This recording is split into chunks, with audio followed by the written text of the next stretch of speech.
Hello दोस्तों, आप सभी का स्वागत है जे एजुकेशन पॉइंट में। तो दोस्तों, आज की इस वीडियो में हम लोग परमाणु की संरचना के बारे में बात करने जा रहे हैं, जो कि सभी तरह के कम्पिटिटिव एग्ज़ाम के लिए महत्वपूर्ण टॉपिक है। और इस टॉपिक से एक ना एक प्रश्न ज़रूर पूछा जाता है दोस्तों। और दोस्तों, आज हम आपको बताएंगे कि परमाणु क्या होता है, परमाणु किन किन कणों से मिलकर बना होता है। फिर हम लोग इलेक्ट्रॉन, प्रोटॉन और न्यूट्रॉन के बारे में जानेंगे कि इलेक्ट्रॉन, प्रोटॉन और न्यूट्रॉन क्या होता है और इनकी खोज किसने किया था। फिर हम लोग अणु क्या है, इनके अणु के बारे में जानेंगे। तो दोस्तों, बने रहिए वीडियो के लास्ट तक। अगर आपको ये वीडियो पसंद आता है तो वीडियो को लाइक और चैनल को सब्सक्राइब ज़रूर कीजिए। तो चलिए दोस्तों, वीडियो को स्टार्ट करते हैं। सबसे पहले हम लोग परमाणु की परिभाषा जानेंगे। ठीक है, परमाणु की परिभाषा। तो देखिए, सबसे पहले महर्षि कणाद ने परमाणु की परिभाषा दिए थे। ये एक भारतीय मूल के महर्षि थे। इनका नाम था महर्षि कणाद। इन्होंने ही सर्वप्रथम परमाणु की परिभाषा दिए थे। ठीक है, इनका जो परिभाषा है वो इस प्रकार है।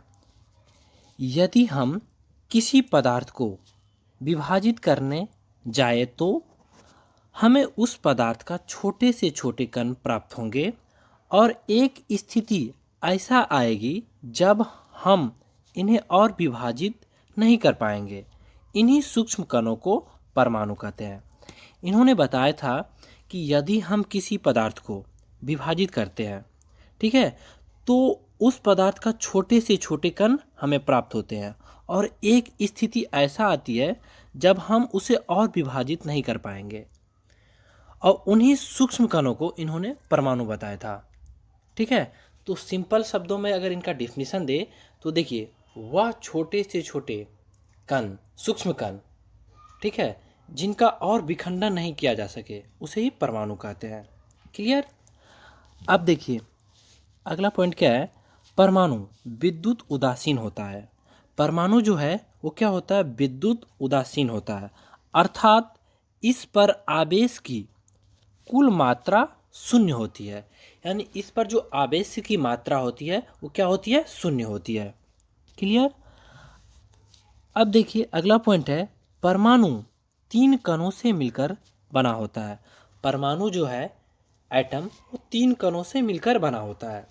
फर्स्ट इलेक्ट्रॉन, प्रोटॉन और न्यूट्रॉन। जो परमाणु है वो 3 कणों से मिलकर बना होता है, इलेक्ट्रॉन, प्रोटॉन और न्यूट्रॉन। अब देखिए हम लोग कुछ पॉइंट को देखेंगे जहाँ से एग्जाम में प्रश्न बनता है। जैसे देखिए, फर्स्ट पॉइंट क्या है, इनमें से प्रोटॉन और न्यूट्रॉन परमाणु के नाभिक में पाए जाते हैं। प्रोटॉन और न्यूट्रॉन जो है वो परमाणु के नाभिक में पाया जाता है। ठीक है, अगला क्या है, नाभिक परमाणु के केंद्र में पाया जाता है। नाभिक जो है वो परमाणु के केंद्र में पाया जाता है। ठीक है, नाभिक परमाणु के केंद्र में पाया जाता है, इसको आपको याद रखना है। अगला क्या है, प्रोटॉन पर धन आवेश होता है। प्रोटॉन पे क्या होता है, धन आवेश होता है। जो प्रोटॉन हो ना, वो धन आवेश, उस पे धन आवेश होता है।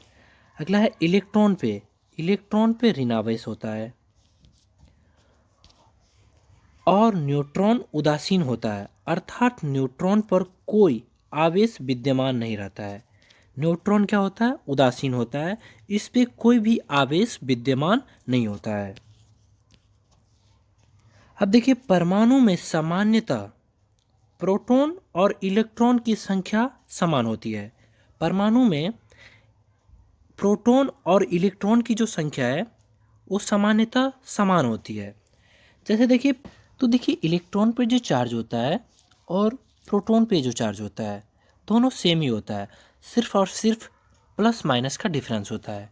जैसे कि देखिए, प्रोटॉन पे जो चार्ज होता है वो प्लस में होता है, तो प्रोटॉन पे जो चार्ज होता है वो +1.6 इंटू 10⁻⁻19 कूलम होता है। ठीक है, और इलेक्ट्रॉन पे जो चार्ज होता है वो -1.6 इंटू 10⁻19 कूलम होता है। क्लियर? अब देखिए, हम लोग परमाणु की संरचना निम्न प्रकार से दर्शाई जाती है। तो परमाणु की जो संरचना है वो कैसी दर्शाई जाती है मैं वो आपको बता रहा हूँ। जैसे देखिए, ये नाभिक है। नाभिक के चारों तरफ क्या करता है, इलेक्ट्रॉन घूमता है। जैसे कि ये इलेक्ट्रॉन आपको दिख रहा है ना। और नाभिक के अंदर में प्रोटॉन और न्यूट्रॉन होता है। प्रोटॉन पे चार्ज कितना होता है, तो +1.6 इंटू 10⁻⁻19 कूलम। और न्यूट्रॉन उदासीन होता है, यानी न्यूट्रॉन पे कोई भी चार्ज नहीं होता है। क्लियर। चलिए अब हम लोग आगे समझते हैं। तो देखिए इलेक्ट्रॉन क्या होता है। तो देखिए यह परमाणु का एक अनिवार्य कण है और इस पर इकाई ऋणावेश होता है। अब देखिए प्रोटॉन क्या होता है। तो यह परमाणु का एक अनिवार्य कण है, इस पर इकाई धनावेश होता है।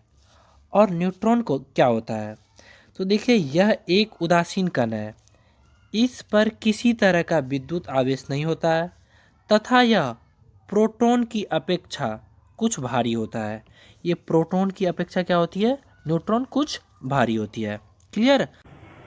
अब हम लोग बात करेंगे खोज के संबंध में। तो देखिए इलेक्ट्रॉन की खोज, इसकी खोज जे थॉमसन ने 1897 ईस्वी में की थी। तो इलेक्ट्रॉन की खोज किसने की थी, तो जे थॉमसन ने की थी। कितने ईस्वी में किए थे, तो 1897 ईस्वी में। अगला है प्रोटॉन की खोज। तो देखिए वैसे तो सबसे पहले गोल्डस्टीन ने सबसे पहले धनात्मक कणों की खोज 1886 ईस्वी में कर ली थी, लेकिन ठीक से उनकी पहचान आदि की पुष्टि न कर पाए थे। लेकिन रदरफोर्ड ने इस धनात्मक कणों की खोज करके इसको प्रोटॉन का नाम दिया, इसलिए प्रोटॉन के खोजकर्ता रदरफोर्ड को कहा जा सकता है। ठीक है। तो आपको यहाँ पे कन्फ्यूजन होगा कि देखिए जैसे एग्जाम में अगर आपको गोल्डस्टीन मिलता है तो आपको उसमें टिक लगाना है, अगर गोल्डस्टीन की जगह पर रदरफोर्ड तो दो ऑप्शन में से एक ही आपको मिलेगा, है ना। और देखिए लास्ट में है जो न्यूट्रॉन की खोज किसने की थी। तो सन 1932 में जेम्स चैडविक ने, तो न्यूट्रॉन की जो खोज किए थे तो 1932 ईस्वी में जेम्स चैडविक ने बेरिलियम पर अल्फा कणों का प्रहार करके, ठीक है, प्रोटॉन से कुछ भार वाले विद्युत उदासीन कण उत्सर्जित हुए थे। तो जेम्स चैडविक ने इन कणों का नाम न्यूट्रॉन दिया था, इसलिए जो न्यूट्रॉन की खोज जेम्स चैडविक ने किए थे। क्लियर। चलिए आगे समझते हैं। इस वीडियो का लास्ट टॉपिक हम लोग समझते हैं कि अणु क्या होता है। तो देखिए प्रत्येक पदार्थ छोटे छोटे कणों से निर्मित होता है जो अणु कहलाते हैं। ठीक है। प्रत्येक पदार्थ छोटे छोटे कणों से निर्मित होता है जो अणु कहलाता है। और देखिए इसे दूसरे शब्दों में कैसे कह सकते हैं। तो देखिए किसी पदार्थ का वह छोटे से छोटा कण जिसमें उस पदार्थ के सभी भौतिक तथा रासायनिक गुण विद्यमान हो और जो स्वतंत्र अवस्था में विद्यमान रह सके, अणु कहलाता है। पृथ्वी पर पाए जाने वाले पदार्थ की कुल संख्या निश्चित नहीं है, इसलिए अणु की किस्मों की संख्या भी निश्चित नहीं है। ठीक है। तो प्रत्येक पदार्थ जो छोटे छोटे कणों से निर्मित होता है वास्तव में वही अणु कहलाता है, या दो से अधिक परमाणुओं के जो समूह होता है उसे अणु कहते हैं। क्लियर। तो दोस्तों इस वीडियो में इतना ही। अगर आपको ये वीडियो पसंद आए तो वीडियो को लाइक और चैनल को सब्सक्राइब जरूर करें। मिलते हैं एक नेक्स्ट वीडियो में नेक्स्ट टॉपिक के साथ।